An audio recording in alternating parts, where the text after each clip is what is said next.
മനസ്സിലൊരു മഴവില്ലിൽ എല്ലാവർക്കും വളരെ സുപരിചിതയായ ഇഷ്ടവും ദേഷ്യവും ഒക്കെയുള്ള ഒരു വ്യക്തിയാണ് നമ്മുടെ മുമ്പിലിരിക്കുന്നത്. അശ്വതിയും ജെറിനും. അശ്വതി, പ്രിസില്ല. പ്രിസില്ല ഏതാ ശരിക്കുള്ള പേര്? ശരിക്കുള്ള ഒരു പ്രിസില്ല ജെറിൻ. അശ്വതി എന്നാരാ പേരിട്ട? അശ്വതി ആരും പേരിട്ടതൊന്നുമല്ല, ഞാൻ തന്നെ സെലക്ട് ചെയ്തെന്ന് വേണമെങ്കിൽ പറയാം. അഭിനയിക്കാൻ വേണ്ടി അഭിനയിക്കണം. അതെന്താ പ്രിസില്ല എന്നുള്ള പേരിന്? പ്രിസില്ല എന്നുള്ള പേര് ഫസ്റ്റ് ഞാൻ സീരിയലിൽ വന്നപ്പോൾ എല്ലാവർക്കും അങ്ങനെ ഒന്ന് വിളിക്കാനൊരു പാടുള്ള പോലെ തോന്നി. പേര് മാറ്റണം എന്ന് പറഞ്ഞു, അതുകൊണ്ട് പേര് മാറ്റി അശ്വതി. ജെറിൻ എന്ത് വിളിക്കും? ഞാൻ പ്രിസില്ല, പ്രിസി, പിന്നെ ചില പേരുകൾ പറയുന്നുണ്ട്. ചില കുട്ടിയാണോ? കൊഞ്ചല് കൂടുതലാണോ? കൂടുതലാണ്, ഭയങ്കര. പക്ഷെ ആക്ച്വലി കല്യാണം കഴിയുന്നതിന് മുമ്പ് പാവം അൽഫോൺസാമയായിട്ട് കല്യാണം കഴിഞ്ഞതിന് ശേഷമാണ് ഇത്രയും രാക്ഷസിയായത്. അങ്ങനൊന്നുമില്ല. ഇഷ്ടമാണോ അങ്ങനെ ഒരു നെഗറ്റീവ് റോൾ ചെയ്യുന്നത്? ഇഷ്ടമാണോ? നല്ലതല്ലേ? ഒരു പുറത്തിറങ്ങുമ്പോൾ ആളുകളുടെ റിയാക്ഷൻ ഉണ്ടോ? റിയാക്ഷൻസ് സ്നേഹമാണ് ഇപ്പോഴും. അങ്ങനെ എല്ലാവരും പറയുന്ന പോലെ ഇത്രയും നെഗറ്റീവ് ചെയ്തിട്ടും എല്ലാവരും പറയും പുറത്തിറങ്ങരുത്, അങ്ങനെയാണോ, ഇന്നത്തെ എപ്പിസോഡ് കണ്ടായിരുന്നോ, അങ്ങനെയാണോ എന്ന് പറയുമ്പോൾ എനിക്ക് ഉള്ളിലൊരു പേടിയുണ്ടാവും. പക്ഷേ പുറത്തിറങ്ങി ഇപ്പോഴും എല്ലാവർക്കും അമലേച്ചി, അമലമോളെ എന്നുള്ളൊരു ആ ഒരു സ്നേഹത്തോടുള്ളൊരു വിളി അതേ ഇതുവരെ കിട്ടിയിട്ടുള്ളൂ. പിന്നെ കവളിലൊക്കെ അങ്ങനെ വന്നിട്ട് സ്നേഹം കൂടിയിട്ട് അമലമോളെ എന്ന് പറഞ്ഞൊരു നാല് തിരിക്കും. നമുക്കൊന്നും പറയാനും പറ്റത്തില്ലല്ലോ. അവരുടെ വഴക്ക് പറയാറൊന്നുമില്ല. ചിലവരൊക്കെ നെഗറ്റീവ് റോൾ ചെയ്യുന്നവർ പറയും സ്റ്റേഷനിൽ വെച്ച് തല്ലിയിട്ടുണ്ട്, ചീത്ത അല്ലേ, അങ്ങനെയൊക്കെ ഞാനും കേട്ടിട്ടുണ്ട്. പക്ഷെ എനിക്ക് എന്താ അറിയില്ല, എനിക്ക് തോന്നുന്നു അൽഫോൻസാമ ചെയ്തത് ഇപ്പോഴും ജനങ്ങളുടെ മനസ്സിൽ മാറിയിട്ടില്ല. ആ ഒരു ഭയവും ഭക്തിയൊക്കെ ഇപ്പോഴും ഉണ്ട്. അതുകൊണ്ടായിരിക്കാം എന്നെ അങ്ങനെ തല്ലാൻ ആരും കൈ ഓങ്ങിയിട്ടില്ല. എന്താ ചെയ്യുന്ന ജെറി? ഞാൻ ബുർജിൽ വർക്ക് ചെയ്യാണ്, IT സ്പെഷ്യലിസ്റ്റായിട്ട് ദുബൈയിൽ. ഒരു മോളല്ലേ? ഒരു മോളുണ്ട്, ജൊഹാന. അന്നക്കുട്ടി എന്ന് വിളിക്കും. അൽഫോൻസാമ്മയോട് ഉള്ള ഒരു ഓർമ്മയിൽ അന്നക്കുട്ടി എന്നുള്ള വിളിപ്പേര് കൊടുക്കും. എവിടെയാ ജെറിൻ്റെ സ്ഥലം? പത്തനംതിട്ടയിൽ കൈപ്പറ്റൂർ. കേട്ടിട്ടുണ്ട്. ഓ, അവിടെയാണോ? എന്താ ഇങ്ങനെ ഒരു സീരിയൽ ഇൻഡസ്ട്രിയിൽ നിന്ന് ഒരു ആളെ വിവാഹം കഴിക്കാൻ തോന്നാൻ? അങ്ങനെ സീരിയൽ എന്ന് കരുതി കല്യാണം കഴിക്കുമ്പോൾ അഭിനയിച്ചുകൊണ്ടിരിക്കുകയല്ലായിരുന്നു? അതെ. ആക്ച്വലി എന്താ പറയാ, പറഞ്ഞു ധൈര്യമായിട്ട് പറഞ്ഞു. ആക്ച്വലി ഇപ്പം എനിക്ക് കല്യാണാലോചനകൾ ഇങ്ങനെ നടന്നുകൊണ്ടിരിക്കുകയായിരുന്നു. അപ്പം ഒരുപാടായിട്ടൊന്നും നടക്കാതായപ്പോഴത്തേക്ക് ഞാനത് ഡ്രോപ്പ് ചെയ്തു. ഞാൻ പറഞ്ഞു ഇപ്പോഴേ ഒന്നും ഇനിയും വേണ്ട എന്ന് പറഞ്ഞിരിക്കുമ്പോൾ ഒരു ചാനലിൽ ഒരു പ്രോഗ്രാം കണ്ടിട്ട് അമ്മയാണ് പറഞ്ഞത് നമുക്ക് ഈ കുട്ടി ആലോചിക്കാമെന്ന് പറഞ്ഞു. അങ്ങനെ അമ്മ കുറേ എൻ്റെ അടുത്ത് പറഞ്ഞു, ഈ കുട്ടിയെ കണ്ടിട്ട് നല്ലതാണ്, നല്ല രസമുണ്ട്, ക്രിസ്ത്യാനിയാണ്, അതാണ് ഇതാണ് ഇങ്ങനെ പറഞ്ഞുകൊണ്ടേ. അതിൻ്റെ ഇടയിൽ എൻ്റെ പേരൊരു പ്രശ്നം ഉണ്ടായിരുന്നു കേട്ടോ. അശ്വതി എന്നുള്ള പേരല്ലാതെ ഈ പ്രിസില്ല എന്നുള്ള പേര് ആർക്കും എനിക്കൂടെ അറിയില്ലായിരുന്നു. ഹിന്ദു കുട്ടിയാണ്, ഹിന്ദു ആണ് എന്നുള്ള. അപ്പോൾ പിന്നെ ആ ഒരു ചിന്തയും കൂടെ വന്നിട്ടുണ്ടായിരുന്നു, ഹിന്ദു ആയിരിക്കുമോ എന്നുള്ളൊരു ചിന്തയും കൂടെ വന്നിട്ടുണ്ടായിരുന്നു. അപ്പോൾ അമ്മ ആ പ്രോഗ്രാം കണ്ടിട്ട് അമ്മ പറഞ്ഞു ഇല്ല ക്രിസ്ത്യനാണ് പറഞ്ഞപ്പോൾ ക്രിസ്ത്യൻ സോങ്സാണ് ഞാൻ പാടിയത്. അങ്ങനെ അമ്മ പറഞ്ഞു നമുക്ക് ആലോചിക്കാമെന്ന് പറഞ്ഞപ്പോൾ ഞാൻ സഹി ഇട്ടിട്ട് അപ്പോൾ എൻ്റെ ഫ്രണ്ട്സ് ഉണ്ട് ഫീൽഡിൽ, അപ്പം ഞാൻ അവരെ കൊണ്ട് നമ്പർ അടിപ്പിച്ച് അമ്മയുടെ കൊടുത്തു. അങ്ങനെ അമ്മയാണ് ആദ്യമായിട്ട് വിളിച്ച് ചോദിച്ചപ്പം ഇങ്ങനെ അൽഫോൻസാമ്മ ഇങ്ങനെ കത്തി നിൽക്കുന്ന സമയമാണ്. പറഞ്ഞില്ല താല്പര്യമില്ല എന്ന് പറഞ്ഞു, ഇപ്പോഴേ കല്യാണം കഴിക്കാൻ താല്പര്യമൊന്നുമില്ല എന്ന് അമ്മ പറഞ്ഞു. എൻ്റെ അമ്മ വിളിച്ച് ചോദിച്ചപ്പോൾ അമ്മയോട് അതെ പ്രിസില്ലയുടെ അമ്മ പറഞ്ഞു താല്പര്യമില്ല എന്ന് പറഞ്ഞു. ശരി, അങ്ങനെ ഡ്രോപ്പ് ചെയ്തു. വെക്കേഷൻ കഴിഞ്ഞു, തിരിച്ച് ദുബൈക്ക് കയറിപ്പോയി. അങ്ങനെ ഇങ്ങനെ ഫ്ലാറ്റിൽ ഇങ്ങനെ ഇരുന്ന സമയത്ത് ചുമ്മാ നോക്കി ഒന്ന് സെർച്ച് ചെയ്തേക്കാന്ന് കരുതി ഓർക്കൂട്ടിൽ ചുമ്മാ ഒന്ന് അശ്വതി എന്ന് അടിച്ചു നോക്കി. അപ്പം ആളെ കിട്ടി. ഞാൻ ഫ്രണ്ട് റിക്വസ്റ്റ് ഇട്ടു, റിജക്റ്റ് ചെയ്തു. 5 തവണ എന്നെ റിജക്റ്റ് ചെയ്തു. പരിചയമില്ലാത്ത ഒരാള്. ഞാൻ സാധാരണ മ്യൂച്വൽ ഫ്രണ്ട്സ് ഒക്കെ നോക്കിയിട്ടാണ് ചെയ്യുക. അല്ലാന്നുണ്ടെങ്കിൽ എനിക്ക് തോന്നണം എന്നാൽ മാത്രമേ ഞാൻ അക്സെപ്റ്റ് ചെയ്യത്തുള്ളൂ. ഞാനൊരു സെലിബ്രിറ്റി അല്ല, എന്നാൽ പിന്നെ കിടക്കട്ടെ നമ്മളെ പ്രൊഫൈലിൽ ഒരാളെന്ന് വിചാരിച്ച് അയച്ചത്. അപ്പോൾ റിജക്റ്റ് ചെയ്തപ്പോൾ ഒരു വാശി. അതിപ്പോഴും പറയട്ടോ, നീ 5 തവണ എന്നെ റിജക്റ്റ് ചെയ്തതാണ്. ഒരു വാശി കയറി എന്നാൽ അവൻ അക്സെപ്റ്റ് ചെയ്തിട്ടേ ഉള്ളെന്ന് കരുതിയിട്ട് ഞാൻ അൽഫോൻസാമ്മയുടെ പ്രൊഫൈൽ പിക്ചർ ഇട്ടിട്ട് ഒരു റിക്വസ്റ്റ് അയച്ചു. അന്നേരം അക്സെപ്റ്റ് ചെയ്തു. വീക്ക്നെസ് കയറി പിടിച്ച് അങ്ങനെ അക്സെപ്റ്റ് ചെയ്താലും അങ്ങനെ സംസാരിക്കത്തൊന്നുമില്ല. ഒരു ഹായ് ഒക്കെ അടിച്ചാൽ റിപ്ലൈ ഒന്നും തരത്തൊന്നുമില്ല. അങ്ങനെ മാസങ്ങൾ കഴിഞ്ഞു. ഒരു 3-4 മാസം കഴിഞ്ഞപ്പോഴാണ് തിരിച്ചൊരു ഹായ് റിക്വസ്റ്റ് വരുന്നത്. ഹായ് എന്നൊരു മെസ്സേജ് വന്നു. അപ്പം തിരിച്ചൊരു ഹായ് ഇട്ടാൽ അത്രേ ഉള്ളൂ. ഇപ്പോഴും ഞങ്ങളുടെ സ്ക്രാപ്പ് ബുക്ക് കയറി നോക്കാമെങ്കിൽ അന്നയച്ച മെസ്സേജ് ഇപ്പോഴും കിടപ്പുണ്ട്, കാണാൻ പറ്റും. Hi how are you, hi how are you, ഇത്രേ ഉള്ളൂ. അങ്ങനെ 1 വർഷം നീണ്ടുപോയി. അതിൻ്റെ ഇടയ്ക്ക് പിന്നെ ഞാൻ പിന്നെ കമൻസ് പറയും, സീരിയൽ എപ്പിസോഡ് കണ്ടിട്ട് ഇങ്ങനെ കമൻസ് പറയുമ്പോൾ അങ്ങനെ പിന്നെ താങ്ക് യു എന്നൊക്കെ അടിക്കാൻ തുടങ്ങി. അങ്ങനെ ഒരു ദിവസം ഇവിടെ ദുബൈയിൽ ഒരു പ്രോഗ്രാമിന് വന്നപ്പം എൻ്റെ അടുത്ത് ഇങ്ങനെ മെസ്സേജ് ചോദിച്ചു, ഞാൻ വരുന്നുണ്ട്, പറ്റുമെങ്കിൽ നേരിട്ട് കാണാമെന്ന് പറഞ്ഞു. അപ്പം ഞാൻ നമ്പർ കൊടുത്തു. പക്ഷേ കാണുമെന്ന് വലിയ ഇതൊന്നുമില്ലായിരുന്നു, കാരണം 5 ദിവസത്തേക്ക് പ്രോഗ്രാമിന് വരുന്ന ആളല്ലേ. പക്ഷേ സൂക്ഷ്മം പോലെ എന്നെ വിളിച്ചു വന്നപ്പോൾ. അങ്ങനെ ഞാൻ ആ പ്രോഗ്രാം പോയി കണ്ടു. Hi how are you, fine, ഇത്രേ ഉള്ളൂ, തിരിച്ചിങ്ങ് പോകുന്നു. അത് കഴിഞ്ഞ് 2 മാസം കഴിഞ്ഞ് 2 മാസത്തേക്ക് ഒരു കോൺടാക്റ്റ് ഇല്ലായിരുന്നു. അപ്പോഴും ഞാൻ അറിഞ്ഞിട്ടില്ല എന്നെ മുന്നേ കല്യാണം ആലോചിച്ച് വിളിച്ചിരുന്ന അറിയത്തില്ല. അപ്പം അതിനുശേഷം അടുത്ത വെക്കേഷനായി, 1 വർഷം കഴിഞ്ഞല്ലോ. അടുത്ത വെക്കേഷനായപ്പോൾ വീട്ടിൽ വീണ്ടും കല്യാണാലോചന തുടങ്ങി. അന്നേരം ഞാൻ ചുമ്മാ ഒന്ന് ചോദിച്ചു, പണ്ടൊരു കല്യാണാലോചന വന്ന ഓർമ്മയുണ്ട് ദുബൈയിൽ? ഉണ്ടെന്ന് പറഞ്ഞു. ഞാൻ ആൾ ഞാനാന്ന് പറഞ്ഞു. ഇപ്പോൾ എൻ്റെ വീട്ടിൽ കല്യാണം ആലോചിക്കുന്നുണ്ട്, ഞാൻ അമ്മയോട് പറയട്ടെ വിളിക്കാമെന്ന് ചോദിച്ചു. അമ്മ ഇല്ല ഞാൻ അങ്ങനൊന്നും കണ്ടില്ല, താല്പര്യമില്ല വിട്ടു. ഞാൻ അമ്മയെ വിളിച്ചിട്ട് പറഞ്ഞു അടുത്ത ആളെ നോക്കിക്കോളാൻ പറഞ്ഞു. അങ്ങനെ അടുത്ത വേറൊരു കല്യാണം ഏകദേശം ഫിക്സായി. അപ്പോൾ ഞാൻ അതിന് നാട്ടിലോട്ട് വരിക, കല്യാണം പെണ്ണ് കാണാൻ വേണ്ടിയിട്ട് വരിക. അപ്പോൾ എന്തോ ഒരു ഇത് കാരണം അതങ്ങ് മാറിപ്പോയി. എന്നാൽ എല്ലാം ടിക്കറ്റ് എല്ലാം എടുത്തു, വെക്കേഷനെല്ലാം സാങ്ഷനായി ഇങ്ങനെ ഇരിക്കുകയാണ്. അപ്പോൾ വേണ്ട, ശരി, അത് ക്യാൻസലായിപ്പോയി കഴിഞ്ഞപ്പോൾ വീണ്ടും മൂകനായിട്ട് ഇങ്ങനെ ഇരിക്കുമ്പോൾ പുള്ളിക്കാരി വീണ്ടും ഇങ്ങോട്ട് ചാറ്റ് വന്നു, ഹായ് എന്ന് പറഞ്ഞിട്ട്. അപ്പോൾ ഞാനിങ്ങനെ പറഞ്ഞു വെക്കേഷൻ വരായിരുന്നു, ഒരു കല്യാണാലോചന ഉണ്ടായിരുന്നു, അത് മാറിപ്പോയി, അങ്ങനെ എന്നൊക്കെ പറഞ്ഞിരുന്നപ്പോൾ പിന്നെ പതുക്കെ ചാറ്റ് ചെയ്ത് ലൈനായി. ഇല്ല, ലൈനാന്ന് വെച്ചാൽ ഞാൻ അന്നേരം ചോദിക്കുന്നത് വീട്ടിൽ പറയട്ടെ, അല്ലാതെ നമ്മളായിട്ടൊരു ഡിസിഷൻ അല്ല, വീട്ടിൽ പറയട്ടെ. അന്നേരം പറഞ്ഞു എന്നാൽ വീട്ടിൽ പറഞ്ഞു നോക്കുക, എൻ്റെ ഫാമിലി എന്ത് പറയുന്നത് എനിക്കറിയില്ല, എന്നാലും പറഞ്ഞു നോക്കാമെന്ന് പറഞ്ഞു. അങ്ങനെയാണ് അമ്മയോട് പറഞ്ഞു വീണ്ടും എൻ്റെ വേറൊരു ഫ്രണ്ട് വഴി ഞാൻ അമ്മയെ കൊണ്ട് പറയിപ്പിച്ച്, കാരണം എനിക്ക് പിന്നെ ഡയറക്റ്റ് പറയാൻ പറ്റില്ലല്ലോ. അമ്മയെ കൊണ്ട് പറയിപ്പിച്ച് അമ്മ വിളിച്ച് അവർ പിന്നെ സെറ്റായി. പിന്നെ 3 മാസം അല്ലേ, 2-3 മാസം കൊണ്ട് കല്യാണം കഴിച്ചു. ആളെ അറിയാൻ വേണ്ടിയാണോ ഇത്രയും വലിച്ചു നീട്ടിയത്? അങ്ങനെയും പറയാം. ഇപ്പോഴാണ് സത്യം പുറത്ത് വന്നത് കേട്ടോ. അല്ല, അത് നല്ലതാട്ടോ അല്ലേ, നമ്മുടെ വെയിറ്റ് കളയാം. നമ്മൾ പെട്ടെന്ന് ഇഷ്ടമാണ്, കല്യാണം ആലോചിച്ചു എന്ന് പറഞ്ഞു ഇപ്പോഴും എനിക്ക് ആ ഒരു വെയിറ്റ് ഉണ്ട് അല്ലേ. എത്ര നാള് പുറകെ നടന്നതാ അല്ലേ. 5 പ്രാവശ്യം നീ എന്റെ റിക്വസ്റ്റ് റിജക്ട് ചെയ്തു എന്ന് പറയുമ്പോ എത്ര ആള് കഴിഞ്ഞാ പിന്നെ ഞാൻ നോക്കാൻ പറഞ്ഞു. അതുകൊണ്ട് ഇപ്പൊ എൻ്റെ അടുത്ത് എന്തെങ്കിലും പറഞ്ഞു ഞാൻ 5 വർഷം റിജക്ട് ചെയ്യും, എന്നിട്ടേ ഞാൻ അക്സെപ്റ്റ് ചെയ്തു. എന്തെങ്കിലും മേടിച്ചു തരാൻ പറഞ്ഞു 5 തവണ വേണ്ട എന്നിട്ട് 6ാം തവണ മേടിച്ചു. ഇപ്പോഴും അതിന്റെ കുട്ടൻസ് മനസ്സിലായേ. എന്നോട് ഇങ്ങനെ ചോദിച്ചു, എന്നെ എന്ത് കണ്ടിട്ടാണ് കല്യാണം ആലോചിക്കുന്നത്, എല്ലാം എന്നെ പറ്റി അന്വേഷിച്ചറിഞ്ഞോ? ഞാൻ പറഞ്ഞു എൻ്റെ ഫ്രണ്ട്സ് ഉണ്ട് ഈ ഫീൽഡിൽ, ഞാൻ 4 പേരെ 4 വശത്തോടെ ഞാൻ വിട്ട് അന്വേഷിച്ചറിഞ്ഞു, എന്നിട്ടാണ് ഞാൻ വീട്ടിലിങ്ങനെ പറഞ്ഞിരിക്കുന്നത്.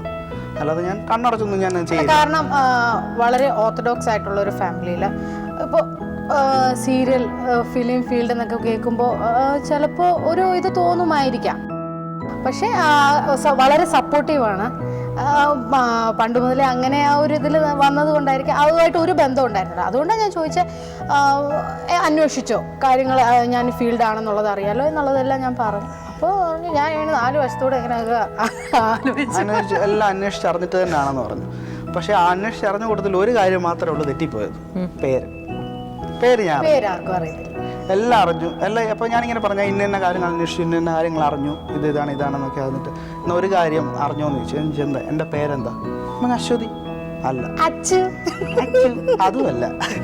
പിന്നെ ഒന്നൊരാൾ പറഞ്ഞ പ്രിസില്ല എന്നാണ്. അത് പറയാൻ ഞാൻ എന്ത് പാടുപെട്ടു, പ്രീ ഇങ്ങനെ പറഞ്ഞോണ്ടിരിക്കുന്നു, പ്രിസില്ല. ഓക്കെ. അങ്ങനെ ആ പ്രിസില്ല എന്നുള്ള പേര്, അപ്പോൾ അശ്വതി എന്നുള്ള പേര് മാത്രം എല്ലാവർക്കും അറിയുന്നതുകൊണ്ട് നാട്ടിലും എല്ലാവരും വിചാരിച്ചു ഹിന്ദു ആണെന്നുള്ളത് വിചാരിച്ചു, എല്ലാവരും വിചാരിച്ചു അശ്വതി എന്നുള്ളത്. പിന്നീടാണ് നമ്മൾ അത് ക്ലിയർ ചെയ്ത് വന്നിട്ട് ഇതിങ്ങനെ വിടാതെ നിങ്ങൾ ഓർക്കുട്ടിൽ കൂടെ ഇങ്ങനെ മെസ്സേജ് ചെയ്തോണ്ടിരുന്നു. ഇങ്ങനെ വേറെ ഏതെങ്കിലും പെൺകുട്ടികളുണ്ടായിരുന്നോ? പറ. ഞാൻ ഫുൾ ടൈം ഓൺലൈൻ ഉണ്ടെങ്കിൽ ഞാൻ അങ്ങനെ ആരോടും ചാറ്റ് ചെയ്യാറില്ല. ഈ കുട്ടിയെ മാത്രം നോട്ടം വിടാൻ എന്താ കാര്യം? അതെനിക്ക് തോന്നുന്നു ആ കല്യാണം ആലോചിച്ച സമയത്ത് പറ്റില്ല എന്ന് പറഞ്ഞു വിട്ടതിന്റെ വാശിയായിരിക്കും. അത് തന്നെയാണ്. അങ്ങനെയാണല്ലോ. എന്നാലും എന്തുകൊണ്ട് ഈ കുട്ടി അങ്ങനെ, എനിക്ക് എന്താ ഒരു കുഴപ്പം, എന്തുകൊണ്ട് വേണ്ട, എന്നെ എന്തുകൊണ്ട് വേണ്ടെന്ന് വെച്ചല്ലേ, എനിക്ക് എന്താ ഒരു അല്ലേ, അങ്ങനെ ഒരു വാശി ഉണ്ടായിരുന്നു. അങ്ങനെ അതൊന്നും ഞാൻ ഇത്രയും ഗ്ലാമറായി എനിക്ക് എന്നെ എന്തുകൊണ്ട് ഇഷ്ടപ്പെടുന്നില്ല. എന്തൊരു ആത്മവിശ്വാസം, ഇത്രയും. ഓ അത് ശരി, എത്രയും സുന്ദരനാണോ? അത് ഞാൻ അറിഞ്ഞില്ല. എങ്ങനെയാണ് നമ്മുടെ കുട്ടി വീട്ടില്? കുഴപ്പമൊന്നുമില്ല. ഇങ്ങനെ പറഞ്ഞോ, കുഴപ്പമില്ല. എന്നിട്ട് പിന്നെ പറഞ്ഞാൽ മതി ഇത് എഡിറ്റ് ചെയ്ത് കളയൂന്ന്. അപ്പൊ നമ്മൾ എഡിറ്റ് ചെയ്ത് കളഞ്ഞോളാം. പറഞ്ഞോളൂ, എന്താണ് എന്തോ പറയാൻ ഇങ്ങനെ മനസ്സ് വെമ്പുന്നുണ്ട്. കുഴപ്പമൊന്നുമില്ല. ഞങ്ങൾ ചോറും കൂട്ടാനും വെക്കില്ല. എന്തോ ചോറും കൂട്ടാനും വെക്കില്ല? അതൊക്കെ വെക്കും. വെക്കും. പിന്നെന്താ എന്തോ പ്രശ്നം? അല്ല, എല്ലാവർക്കും അച്ഛനോട് സ്ഥിരം എല്ലാരും ചോദിക്കുന്ന ഈ ഫീൽഡല്ലേ, കുക്കിംഗ് ഒക്കെ അറിയോ? എല്ലാരും ചോദിക്കും. ഒരു വൃത്തിയിട്ട ചോദ്യാട്ടോ അല്ലേ? ഇതെന്തോ കുക്കിംഗ് അറിയാമെങ്കിൽ മാത്രമേ വിവാഹം ചോദിക്കുന്നവരെല്ലാരും വീട്ടിൽ വിളിക്കുക, നീ ഫുഡ് ഉണ്ടാക്കി കൊടുക്കുക. ഭർത്താവ് എന്ന് പറയുന്ന ആൾ ഇതിനു മുമ്പ് ഭക്ഷണം കഴിച്ചിട്ടില്ല. ഇനി ഒരു പെണ്ണ് വന്നിട്ട് വേണം ഇയാൾക്ക് കുക്ക് ചെയ്ത്. പക്ഷെ ഏറ്റവും രസം എന്താന്ന് വെച്ചാൽ അൽഫോൻസാമ്മ കണ്ടിട്ടാണ് അമ്മ ഇങ്ങനെ പ്രപ്പോസൽ വെച്ചത്. കല്യാണം കഴിഞ്ഞ് പിറ്റേ ആഴ്ചയായിരുന്നു നെഗറ്റീവായിട്ടുള്ള മരുമോള്. അമ്മ പുറത്തിറങ്ങിയാൽ ചോദിക്കും, മരുമോൾ ഇങ്ങനെ തന്നെയാണോ വീട്ടില്? ഇതാണ് ചോദ്യം. ഇപ്പോഴും അമ്മയോട് ചോദിക്കുക, മരുമോൾ ഇങ്ങനെ തന്നെയാണോ വീട്ടില്? അമ്മ പറഞ്ഞു, അല്ല, പാവമാണ്. സീരിയലിൽ എന്തോ ഇങ്ങനെ കാണിക്കുന്നേ. അത്രയും തന്മയത്വത്തോടുകൂടെ അവതരിപ്പിക്കുന്നതിന്റെ ഉള്ളിൽ എവിടെയോ ഒന്ന് ഉണ്ടാവൂലേ? അങ്ങനെ പോട്ടെ, വിട്ടുകളയല്ലേ. അങ്ങനൊന്നുമില്ല. എന്നിട്ട് പറഞ്ഞില്ല നേരത്തെ, നമ്മളത് നമുക്ക് തിരിച്ച് അതിലേക്ക് തന്നെ വരാം. പറയൂ, വീട്ടിലെങ്ങനെയാണ്? വീട്ടില് എങ്ങനെയാന്ന് വെച്ച് കഴിഞ്ഞാൽ പിടിവാശിയൊക്കെ ഉണ്ടോ? പിടിവാശി എന്താ പറയാ, കണ്ടിട്ടൊരു പിടിവാശിയുള്ള കുട്ടിയെ ഉണ്ട്. അത് ഇതെന്ന് പറഞ്ഞ കിടന്ന് കരയും, അത് വേണം ഇത് വേണമെന്നും പറഞ്ഞോണ്ട് പിന്നെ ഞാൻ അങ്ങനെ അല്ല, സ്വന്തമായിട്ട് ഏൺ ചെയ്യുന്ന ഒരാളല്ലേ, അപ്പൊ അങ്ങനെയൊക്കെ. എന്നാലും ഇങ്ങോട്ടേ വരും, വേണം വേണം ഞാൻ മേടിച്ചു കൊടുക്കണം. അങ്ങനെ അതിന്റെ ഒരു സന്തോഷം വേറെ അല്ലേ? എനിക്ക് തോന്നുന്നില്ല. എന്റെ കാഴ്ചപ്പാടില് ഡ്രസ് എടുക്കാൻ പോയാലും ഞാൻ ഓക്കെ പറയണം, എന്നാലേ ഇടും. ഇങ്ങനെ ഒരു ട്രാക്കിൽ കൂടെ പോകുന്ന ആളാണോ? ആണോ? ഞാൻ അങ്ങനെ അന്ന് എടുത്തുചാട്ടമൊന്നുമില്ല, എല്ലാം പറഞ്ഞ് ആലോചിച്ചിട്ടൊക്കെ തന്നെ ചെയ്യുള്ളൂ. പക്ഷെ ഫ്യൂച്ചർ എന്ന് പറഞ്ഞാൽ ചിന്തയൊക്കെ ഉണ്ടെന്നുണ്ടെങ്കിലും ഇങ്ങനെയുള്ള കാര്യങ്ങളൊന്നും തലയിലിട്ട് വെക്കില്ല. ഇനിയിപ്പോൾ അടുത്തൊരു സിനിമ വന്നു കഴിഞ്ഞാൽ എന്ത് ചെയ്യും, അങ്ങനെയുള്ളതൊന്നും ഞാൻ ചിന്തിച്ചിട്ടേ ഇല്ല. ശരി, വളരെ നല്ലൊരു ക്യാരക്ടർ ഇനിയും സീരിയൽ വന്നാൽ അത് എടുക്കില്ലേ? തീർച്ചയായിട്ടും. അപ്പൊ അങ്ങനെ വരുമ്പോ ഫുൾ ടൈം ഇവിടെ ആവൂലേ? ഇത് തീർത്ത് കഴിഞ്ഞിട്ട് ഞാൻ അടുത്ത ചെയ്യുള്ളൂ. അതാ ഞാൻ ചോദിച്ചേ, അത് തീർത്ത് കഴിഞ്ഞിട്ട് എടുക്കുള്ളൂ? തീർത്ത് കഴിഞ്ഞാൽ അറ്റ് എ ടൈം ഒന്നേ ചെയ്യുള്ളൂ. അതാ ഞാൻ നേരത്തെ പറഞ്ഞ പോലെ പ്രേക്ഷകർക്ക് ഒരു മടുപ്പ് തോന്നില്ല. ഇത് അങ്ങോട്ട് മറിച്ചാലും ഈ മുഖം, ഇങ്ങോട്ട് ചാനൽ മാറ്റിയാലും ഈ മുഖം, അങ്ങനെ ഒരു മടുപ്പ് വരുത്തണ്ടെന്നുള്ളത് കരുതിയിട്ട് തന്നെ. പാട്ട് പഠിച്ചിട്ടുണ്ടോ? ഇല്ല. പിന്നെ അങ്ങ് പാടുന്നു പറയും, ചുമ്മാ പാടും, നല്ലതായിട്ട് പാടും. ആണോ? പാട്ട് പാടി കേൾപ്പിച്ചിട്ടുണ്ട് അല്ലേ? അപ്പൊ എന്റെ ഡാൻസ് കാണിക്കാറുണ്ട്. അത് കല്യാണം കഴിഞ്ഞ് ഇത്ര മാസത്തിനുള്ളിൽ അങ്ങ് പ്രഗ്നന്റ് ആയി, അപ്പൊ പിന്നെ ദേഹം അനങ്ങാൻ പാടില്ല. ആ ഒരു റീസൺ അതായിരുന്നു. പക്ഷേ ഇവിടെ ഇതിൽ കൈരളിയിൽ തന്നെ താരോത്സവം ഞാൻ എൻ്റെ 3ാമത്തെ മാസത്തിലാണ് ഞാൻ ചെയ്തത്. അതിന് പാട്ട് പാടുകയും ചെയ്തു, ഡാൻസ് ചെയ്യുകയും ചെയ്തു. ഈ സമയത്തൊക്കെ ഷൂട്ടിങ്ങിലായിരുന്നല്ലോ അല്ലേ? ആ സമയത്തുള്ള യാത്രയുണ്ടായിരുന്നു. ഞാൻ ദുബായിൽ നിന്ന് നാട്ടിലേക്ക് വരുവായിരുന്നു. ആ സമയത്ത് ബുദ്ധിമുട്ടുകളൊന്നും ഇല്ലായിരുന്നു? ബുദ്ധിമുട്ട് സാധാരണ അങ്ങനെ ഒരു ഗർഭിണിക്ക് ഉണ്ടാകുന്ന പോലത്തെ ബുദ്ധിമുട്ടൊന്നും എനിക്ക് ഉണ്ടായിരുന്നില്ല. അതുകൊണ്ടാണ് എനിക്ക് ഇത്രയും യാത്ര ചെയ്യാൻ പറ്റിയതും. 8.5 മാസം വരെ ഞാൻ അഭിനയിച്ചു. കൂടെ ആരും വരുമൊന്നുമില്ല? അപ്പോൾ കൂടെ അമ്മ വരുമായിരുന്നു. ഞാൻ നാട്ടിൽ എയർപോർട്ടിൽ വന്നു കഴിഞ്ഞാൽ അമ്മ വരും, എൻ്റെ കൂടെ നിൽക്കും. തിരിച്ച് ഞാൻ ഒറ്റയ്ക്ക് കയറി പോവും, അമ്മ വീട്ടിലേക്ക് പോകും. അങ്ങനെ ഷൂട്ടിന് ആരെങ്കിലും കൂടെ ഉണ്ടാവും?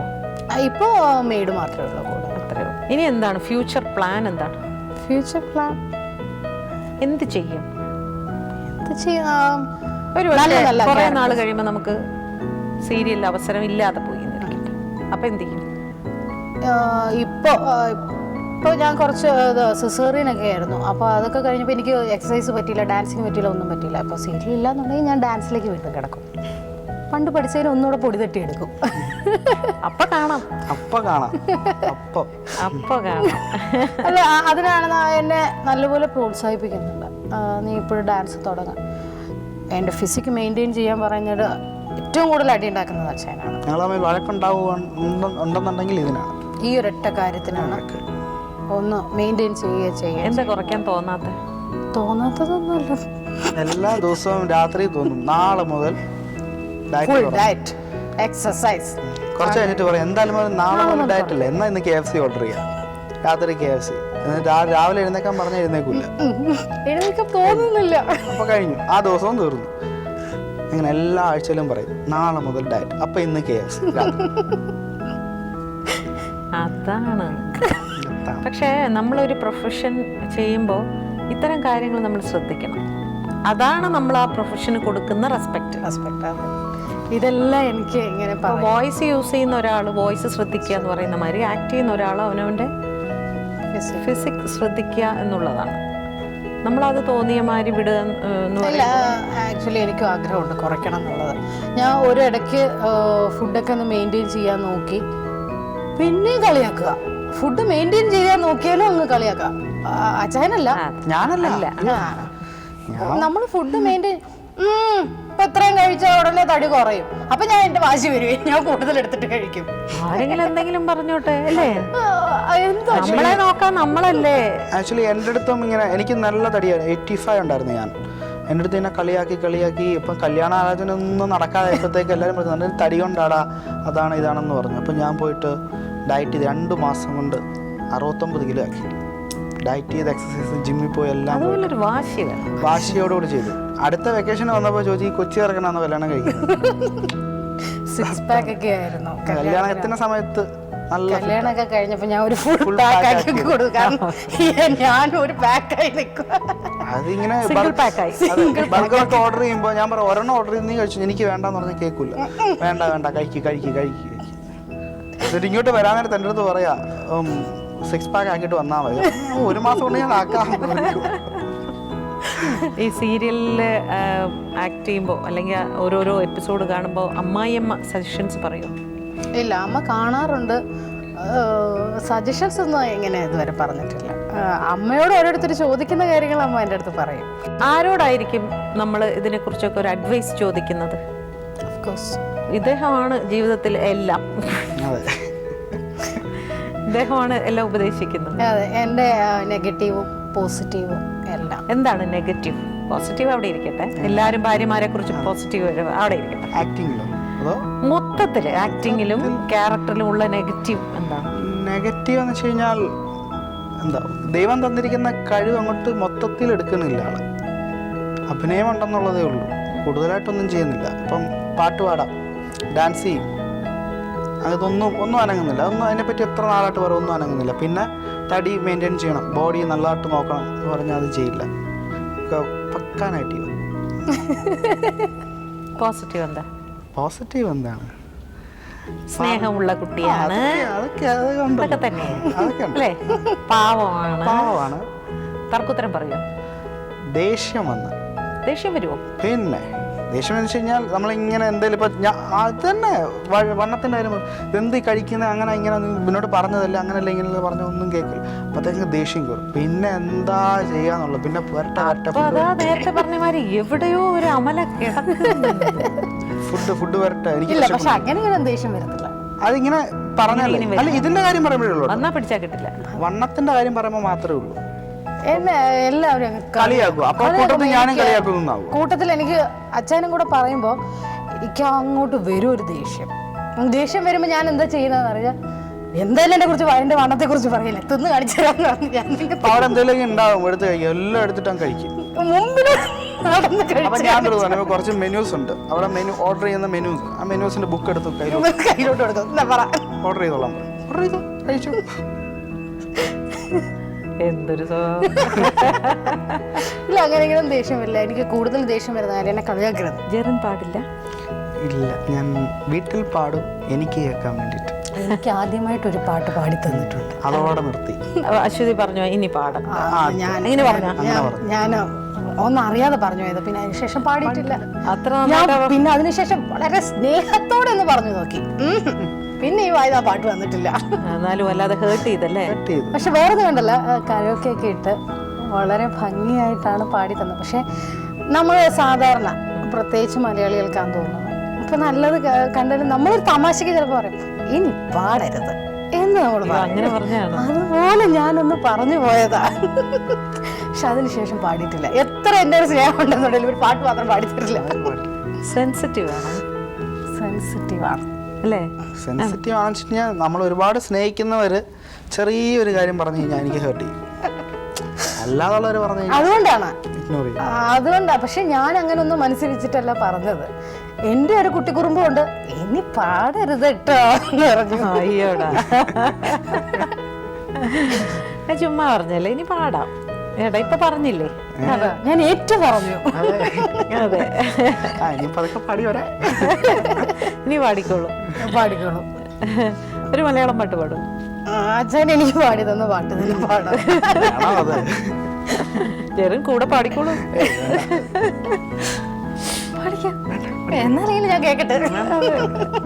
ജെറിന് ഒരു പാട്ട് പാടും. അയ്യോ വേണ്ട, അത് കേൾക്കാൻ അതിപ്പോഴും ഇരിപ്പുണ്ട് അവിടെ, നോക്കിയാ. വേഴാമ്പൽ കീഴും വേനൽ കോടീരം നീ, വേഴാമ്പൽ കീഴും കോടീരം നീ, ഏകാകിനി നിന്നോർമകൾ ഏതോ നിഴൽ ചിത്രങ്ങളായി, വേഴാമ്പൽ കീഴും വേനൽ കോടീരം നീ. ഈ സീരിയലിൽ അഭിനയിച്ച് കിട്ടുന്ന പൈസയൊക്കെ എന്ത് ചെയ്യും? സ്വന്തമായിട്ട് സൂക്ഷിക്കോ? ചേട്ടൻ്റെ കയ്യിൽ കൊടുക്കും? കൊടുക്കും. പിന്നെ കൊടുക്കുമെന്ന് പറഞ്ഞാൽ അക്കൗണ്ടിൽ വന്ന് വീഴല്ലേ, അത് അങ്ങോട്ട് കൊണ്ടുപോയിട്ട് കഥയൊന്നുമില്ല. അവൻ്റെ കണ്ടമാനം ചെലവാക്കും. ചെലവാക്കാൻ നാട്ടിൽ നിൽക്കുന്നില്ല, അതുപോലെ ചെലവാക്കത്തുമില്ല. അങ്ങനെയുള്ള കാര്യങ്ങൾ ചോദിച്ചിട്ടേ അല്ല, പിശിക്കിന്റെ അല്ല, അങ്ങനെ ചെലവാക്കാറില്ല. ഞാൻ കഴിവതും പൈസ കയ്യിൽ വന്നാൽ പുറത്ത് പോകാതിരിക്കാൻ ഞാൻ നോക്കും. എൻ്റെ അറ്റ ശ്രമം ഞാൻ നോക്കും കയ്യിൽ നിന്ന് പോകാതിരിക്കാൻ. ഇപ്പോഴത്തെ കുട്ടികളൊക്കെ എന്തൊരു പ്ലാനിങ് ആണ്. ഞാൻ ചിലപ്പോൾ ഞാനൊക്കെ എന്തൊരു ഫൂളാണ്. അപ്പോൾ വളരെയധികം സന്തോഷം ജെറിൻ. അപ്പോൾ ഇനിയും കുറേ നല്ല നല്ല കഥാപാത്രങ്ങളൊക്കെ കിട്ടട്ടെ. Thank you. Thank you so much.